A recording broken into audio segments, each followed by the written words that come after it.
গুরুত্বপূর্ণ নিয়ম আমরা আজকে শিখব।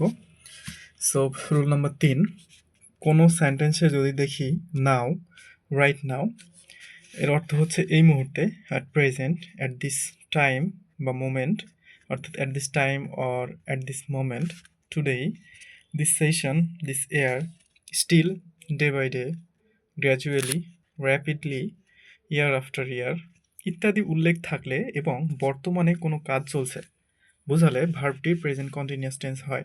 অর্থাৎ কোনো সেন্টেন্সে যদি আমরা এই ওয়ার্ডগুলো দেখি সেটা সাধারণত প্রেজেন্ট কন্টিনিউয়াস টেন্স হয়। এখন আমরা কয়েকটা এক্সাম্পল দেখলে বিষয়টা একদম ক্লিয়ার হয়ে যাবে। সেটা হচ্ছে আই অ্যাম টায়ার্ড, আমি খুবই ক্লান্ত। I dash to bed now, good night.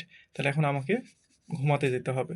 তাহলে এখানে আমাদের কি বলেছে যে এই যে নাও যুক্ত যদি থাকে, এই যে নাও যদি কোথাও যুক্ত থাকে সেটাকে করতে হবে আমাদের present continuous tense. Present continuous টেন্সের স্ট্রাকচার কি? সাবজেক্ট, এম ইজ আর, ভার্বের সাথে আইএনজি, তারপর হচ্ছে আমাদের অবজেক্ট বা এক্সটেনশন।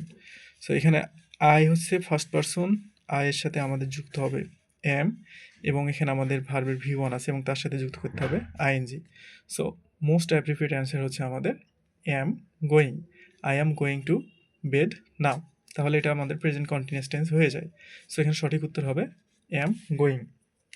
উইল গো হবে না, গো হবে না, শুধু গোয়িং হবে না, কারণ এটা ফিউচার টেন্সে ব্যবহার করা হয়। শুধু গো হলে প্রেজেন্ট ইনডেফিনিট টেন্স, শুধু গোয়িং কখনো হয় না।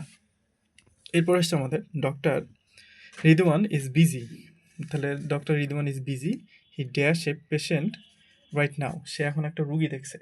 তাহলে এটাও আমাদের কি দেখে বুঝবো যে আমাদের প্রেজেন্ট ইনডেফিনিট নাকি প্রেজেন্ট কন্টিনিউয়াস।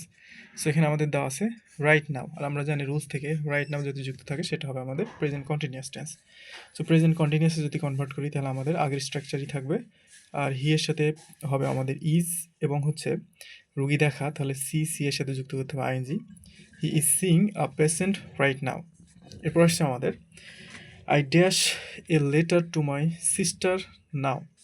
তাহলে আমি চিঠি লিখছি এরকম একটা কিছু বোঝাইছে। তাহলে এখানে হচ্ছে আমাদের আয়ের সাথে আমাদের এম ইজারের মধ্যে একটা কিছু হবে। এখানে এম ইজারের মধ্যে কিচ্ছু নাই, এখানে আছে আমাদের এম। তাহলে আয়ের সাথে এম হয়, I am writing A letter to my sister right now. তাহলে অ্যাপ্রোপ্রিয়েট অ্যান্সার হবে am writing. Jamil dash to school today. তাহলে এখানে টুডে এই ওয়ার্ডটা দেখে আমরা বুঝে বলবো present continuous tense. So Jamil হচ্ছে আমাদের থার্ড পারসন সিঙ্গুলার নাম্বার, আর থার্ড পারসন সিঙ্গুলার নাম্বার হলে অ্যামিজারের মধ্যে ইজ সাধারণত যুক্ত করতে হয়। তাহলে এখানে হবে আমাদের ইজ, কিন্তু ভার্বের পরে আইএনজি হবে, এখানে নাই। So Jamil is not going, not to go, is not going. তাহলে এখানে যদি নেগেটিভ সেন্টেন্স, সো এখানে আমাদের হবে is not going to school today.